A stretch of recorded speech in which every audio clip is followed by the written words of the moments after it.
I'm skipping my daughter's birthday trip because my girlfriend invited extra people. Yeah, just get out of there. You don't need to be around all them. As the title says, I need some outside input because my 27 male girlfriend, 28 female, pretty much blew me off when I brought this up last night. First, my girlfriend and I are set to get some money back from filing our taxes. When asked what I was planning to do with said money, I mentioned wanting to pay off some debt. Girlfriend mentioned our daughter's 10 birthday, which reminded me that she had said she wanted to go to Disneyland. By the way, this comes from user Sparks772, and if you want to submit your own stories, go submit them on the r/OK storytime subreddit. So I asked my daughter who she wanted to bring because this isn't just a trip to the park. I couldn't pay for her friends to go, but I was thinking one, maybe two. So my girlfriend came in just with family. This would be girlfriend's cousin and her niece, the same age as my daughter. I asked my daughter again if she didn't want to invite one of her friends from school. Some background on this, my daughter and cousin's daughter go to school together, but they clash a lot. They do not hang out at school, and they don't ask to hang out outside of school, despite only living 2 blocks away from each other. Cousin's daughter is loud and a bit of a pick-me, in my opinion, which is an honestly insane thing to say about a 10-year-old. Yeah, I'm sorry. A pick-me. She likes to be the center of attention. She's 10. During my daughter's last birthday, my cousin's daughter kind of took over and got lots of attention. My daughter was understandably upset, but she's sweet and she would like her family to be there. I just wanted to make sure if she invited a friend, it was her friend and not someone who would ditch her for her cousin. So she decided who would fit that bill best. Girlfriend called the friend's mom to clear it with her. So I'm all good with this. Tickets for 4 people, 2-day park hopper, hotel for 3 nights, meals, miscellaneous spending in the parks. Between girlfriend and I'm thinking I'm going to be out $2,000, maybe a little more. It do be expensive. Wow, that's a lot of money. The girlfriend then gets on the phone and starts talking to her older daughter, my stepdaughter, 23. She asked her if she wants to go for her birthday, which is in the same month, and said we'll pay for her tickets, but she needs to cover her hotel. I'm still good with this. Then I hear girlfriend on the phone saying, Chris? Okay, sure, that's fine, but he has to pay for himself. WTF. This is my stepdaughter's ex-boyfriend. They broke up like a year ago because he was a piece of crap. He cheated and blah, blah, blah. I just had put him out of my mind. The thing is, I never really connected with this kid, Chris, the ex-boyfriend. They were together for 3 years. They'd come to the house for holidays. I'd see him at other family members' houses for get-togethers. And then after they broke up, I was like, good. I didn't like him anyway. Good. But now they're hanging out again. Stepdaughter says they're just friends. Definitely not friends with benefits, according to her. They spend the night together, whatever. She can do whatever she likes, but I still don't like him. When girlfriend got off the phone, I looked at girlfriend and said, haven't you noticed how I don't really talk to Chris whenever he's around for these 3 years? I was hoping she'd get the point, but she brushed it off, saying, oh, you're both quiet. Okay, but what about when he shows up at my house with stepdaughter with no warning? Why do you think I asked why was he here? That's not a friendly response to someone showing up unannounced. So now I'm thinking of not going. Brother, you said all that in your head. If you need to say that out loud. So now I'm thinking of not going. I'll split the cost of the 5 tickets, the meals, and hotel. However, I will just remove myself, save some of the money I would have spent, and plus, I don't have to be around my stepdaughter's ex. Would I be the a-hole? I mean, not really, but I think he'd be being a huge baby. Yeah. There's an edit here. I saw a lot of replies regarding this, so I figured I would just edit and say this. Apparently, I was not transparent enough. Girlfriend and I are technically domestic partners. I never wanted or want to get married. I was a witness to my mom's infidelity as a teenager. It's a long story, but my first serious girlfriend cheated on me multiple times as well. Here's a little bullet point on commitment. Well, when our daughter was born, I started getting my ducks in a row. Then we bought a house when our daughter was 1. Yay. After a year of living with girlfriend at her dad's house, I had a roommate situation before that. I moved my girlfriend, her older daughter, and her mother in with me. This April, we'll have all been living in the same house for 10 years, minus stepdaughter, who moved out after high school. Sorry, I was not trying to be misleading, but there are not 2 birthdays. We are very much a family unit. But if you have any suggestions on how to politely disinvite your cousin and daughter without blowing up girlfriend's relationship with her family, I'm open to suggestions. Update. First, I want to thank everyone for their replies. I read the majority of them. There seem to be a few themes throughout the comments. First, I'm the a-hole. Second, it appears a lot of people are upset with my girlfriend hijacking my daughter's birthday party. There were some other trains of thought, such as I was just another dude who couldn't commit and that she was someone who was using me for my money. Also, that we were living as co-parents or that I was paying for all the extra people, which I never planned to. I apologize for not being clear in my original post. I did provide an update shortly after posting to try and clear up some misconceptions. Now on to the update. I did speak with my girlfriend, domestic partner, wife. I don't know, the title's interchangeable to me. I'm committed to her. She's committed to me. We have a family unit and have had it for almost 11 years. After reading a lot of the replies, I texted her while I was at work. In a nutshell, I said she should not have invited daughter's ex-boyfriend. From there, I told her she didn't even consider my thoughts and that it would have been a pretty common courtesy to give me a heads up if I minded this person or that person coming along. She might have just assumed that you're like in your 40s and wouldn't be affected by a 23-year-old going to Disneyland and probably speaking to you for a grand total of 5 minutes. Yeah. Then I asked if my 10-year-old even wanted her cousin to come with her after the birthday last year. Then I said she needed to fix it. She tried to deflect. She said she didn't think I minded the ex-boyfriend, and if it's a problem, we can split up. Then she said my daughter told her she would be fine with cousin going, but that she'd ask again. All she wanted to do was celebrate our kids. There was more to the text, just reiterating our points of view. Shrug. Brother, she's communicating. Why are you shrugging? Today, when my daughter got home, I pulled her aside and spoke with her about the trip. At first, she said she only wanted a sleepover for her birthday. I'm assuming it's like a slumber party? She followed up by saying that she was hoping to do Disneyland for her 12th birthday. It was suggested to her by girlfriend that Disney could be done this year, and daughter said she asked if cousins could go. I pressed her on it a little more, asking if she had a choice between her cousin and her friend, who she could choose. She chose the friend. Okay. I came out to talk with the girlfriend and told her what our daughter had said. It turns out that the whole idea of the Disney trip this year was while they were all together, so I imagine it went like this. Girlfriend asked what she wanted to do. Daughter replied about a slumber party or a sleepover and wanting to do Disney the next year. Then girlfriend said, we could probably do Disney this year if you want, right in front of the family, and then followed up with your cousin can come and her mom and maybe your big sister. So I imagine my daughter was still just super excited about a possible Disney trip. She was just saying, sure, whatever. When I brought this up to my girlfriend, she just kind of went on the defensive and talked about how I was making her feel bad and we can just cancel the whole thing. So that's where we're at. I'm not sure what I'm going to do still. I'd love to take her by myself, but again, we are a family unit. We do stuff together. If we cancel, then we go without the rest. There will be hurt feelings between girlfriend and her family. I'm not really that close to them. No, go figure. But I don't want to be known as the a-hole. I'm thinking maybe we cancel and change it to Six Flags. My daughter's cousin is not a fan of scary roller coasters.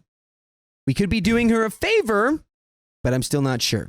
Maybe we just change the plans altogether and do Disneyland next year with her and a friend or two.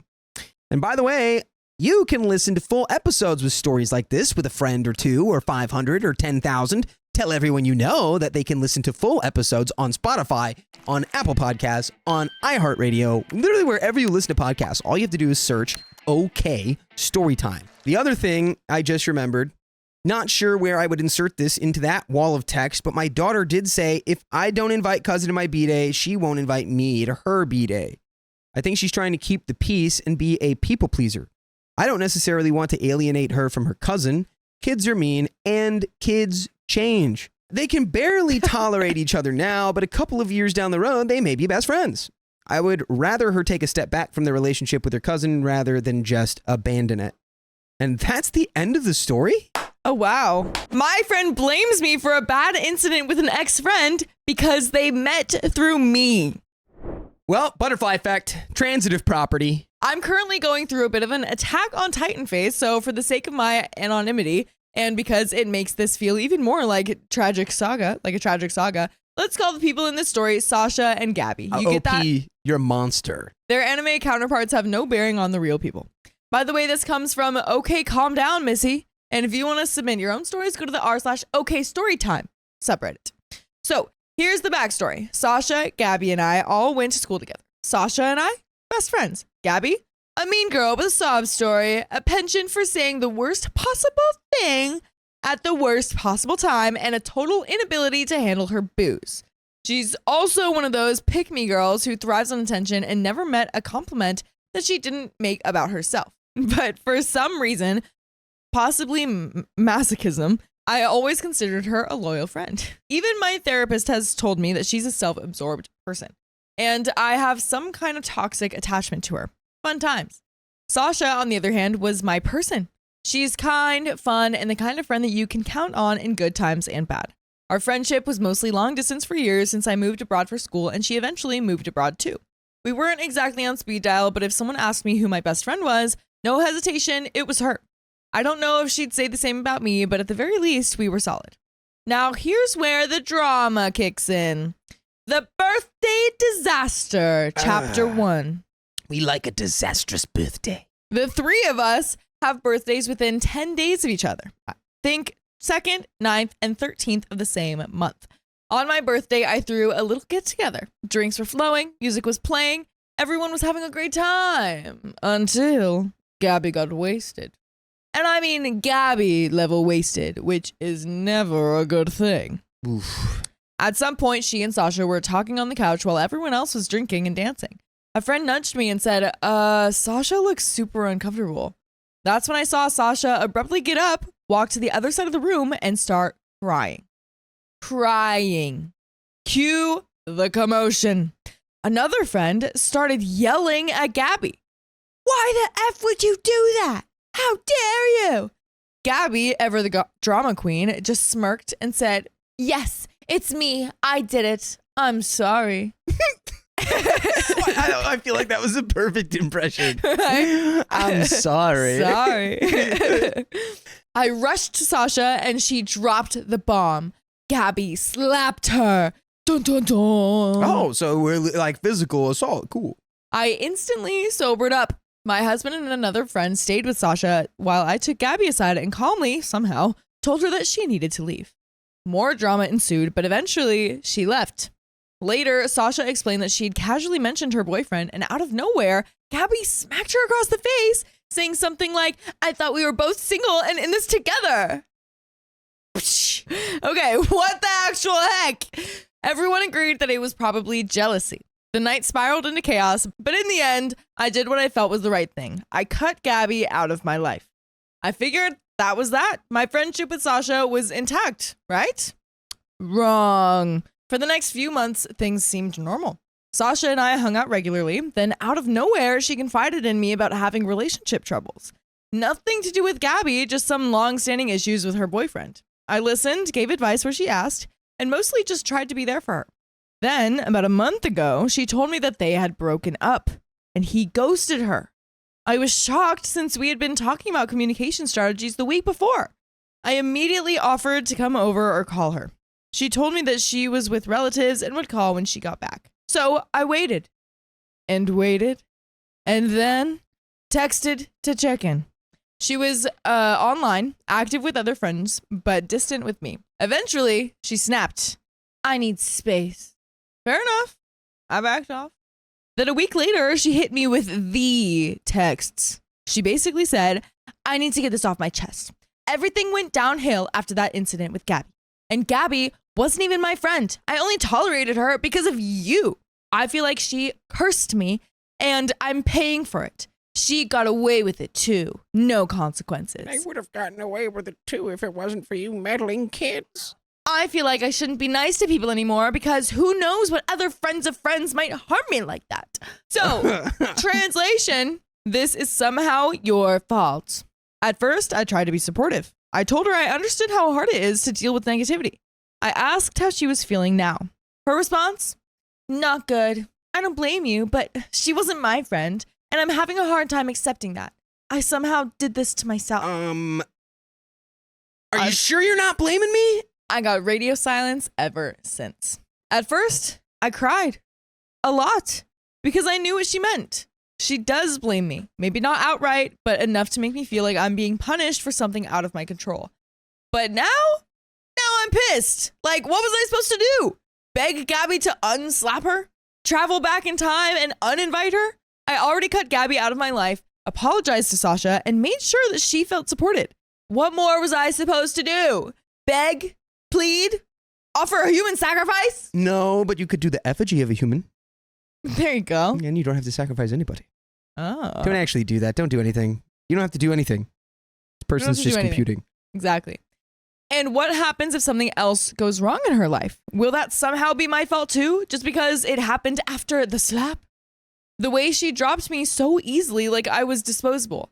That hurts. And now I don't even know if I want to reach out. So Reddit, am I the a-hole? We do have an update. Yeah. Welp, it happened. Sasha finally resurfaced, and let me tell you, the audacity is strong with this one. So when I originally posted, I was still stewing over how Sasha had ghosted me while clearly not ghosting the rest of the world.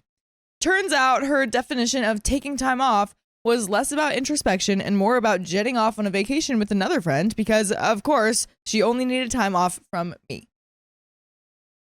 That's always fun to realize. Meanwhile, mutual friends informed me that Gabby had been telling her therapist that she has no recollection of the incident because she mixed booze with her meds. Oh boy. Then, in classic Gabby fashion, she also told someone that she wasn't even sure the slap happened and that she was never given a chance to explain because everyone immediately believed Sasha over her. Wild. Of course, nobody who was actually there bought this nonsense, but it's so on brand for her that I almost have to respect the commitment to delusion. If I'm remembering correctly, she literally went, "Yes, it was me. Yeah. I did it. I'm sorry. I'm sorry." Yeah. Like, Yeah, she literally did that. you had a confession and an apology in like a single breath. So yeah, I think you did do it. Anyway, back to Sasha. The day I posted, she graced Instagram with the deeply poetic caption, "F this year and everyone that came with it." And tell me why my immediate gut reaction was, "Oh, cool, that's definitely about me. That's definitely about me." Then, lo and behold, she finally texted me. She starts with, "Hi, I took some time. I've been doing a whole lot of thinking and therapy and trying to realize things. I feel what I was talking about here was that I did not like how things were handled. And yes, how things were handled." How things were handled. That's a great way to say it. She then goes on to say that she really wishes that she had done something stronger in her case because she doesn't think that we made our stance clear enough to Gabby. That's right. Me punting Gabby out of my house and my life immediately was somehow not a strong enough stance. She felt like Gabby got away with it and that this entire thing had cursed her life, which is why she doesn't trust people anymore. I don't know, man. I don't know. At this point, something inside me snapped because in 2 whole months, she hadn't once asked how I was. She was off living her best life while I was left feeling like crap, and then she swoops back in with this? So I finally let it out. Guys, time out. Guess how old they are? Aren't they No. like in their early 20s or something? They can't be in their 30s, right? They're talking about 30, booze. 30. 30 and 30. This is insane. I thought we were single and in this together. I reminded her that we had already talked about her desire for vindication, that I asked her what she wanted to do at the time, and that I even suggested legal action. I told her that my stance wasn't about arguing with Gabby. It was about removing her from my life, period. I reminded her that we can't control Gabby or what she tells people, but we can control whether we keep engaging. And I pointed out that while I tried to be supportive, she had laid this whole mess on me in an incredibly cruel way. And then I told her that I finally understood the right thing to do. That if removing me from her life would help clear out the negative energy she associated with me, then so be it. That I would miss her, that I loved her, but that this was where I had to step away. And then Sasha immediately started backtracking. I still don't blame you. You did the best you could at the time. She also wrote, I don't want you out of my life. That was never my intention. I just feel like she should have been indicated differently. Indicated? Indicated how? I was in a terrible headspace. I was talking to no one. I really needed space and time, and I would understand if you do too. By the way, if you are in a terrible headspace, you know how to get out of a terrible headspace? Do you know how, Dakota? I don't.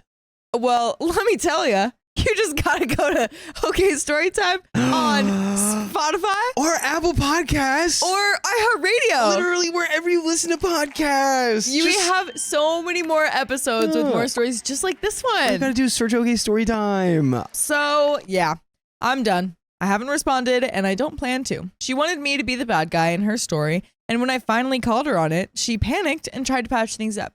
But I think I finally reached a point where I don't need to chase an explanation or a resolution. The way she treated me was the resolution.